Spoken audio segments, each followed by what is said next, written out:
ബജറ്റിൽ വിദ്യാഭ്യാസ മേഖലയ്ക്ക് പ്രത്യേക പരിഗണന ലഭിക്കുമെന്ന് പ്രതീക്ഷിക്കുന്നതായി വിദ്യാഭ്യാസ വകുപ്പ് മന്ത്രി എൻ ഷംസുദ്ദീൻ 24 പറഞ്ഞു.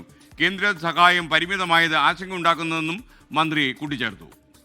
വിദ്യാഭ്യാസ വകുപ്പിന് സാധാരണ എല്ലാ ബഡ്ജറ്റിലും നിലവിലുണ്ടായിരുന്ന ബഡ്ജറ്റിനേക്കാൾ കുറച്ചുകൂടി ഫണ്ട് കൂടുതലായിട്ട് അനുവദിച്ച് കിട്ടാറുണ്ട്. ഇത്തവണ നമ്മൾ അതിനുള്ള പ്രപ്പോസലുകൾ കൊടുത്തിട്ടുമുണ്ട്. കഴിഞ്ഞ 2-3 വർഷങ്ങളായി ഇപ്പോൾ നടന്നുകൊണ്ടിരിക്കുന്ന ചർച്ചയൊക്കെ അറിയാമല്ലോ. കേന്ദ്രത്തിൽ നിന്ന് SSKയിലേക്ക് കിട്ടേണ്ട ഫണ്ട് 1200ഓളം കോടി രൂപ കിട്ടാതിരിക്കുകയാണ്. അപ്പോൾ ആ സാഹചര്യത്തിൽ ആ പ്രവർത്തനങ്ങൾ മുന്നോട്ട് കൊണ്ടുപോകണം. അതിന് ഒരു പ്രത്യേകമായ ഒരു അലോട്ട്മെൻറ്റ് ആ കാര്യത്തിനും അനുവദിക്കണം. ഇതാണ് വിദ്യാഭ്യാസ വകുപ്പിൽ നിന്ന് കൂടുതലായിട്ട് നമ്മൾ ആവശ്യപ്പെട്ടിട്ടുള്ളത്.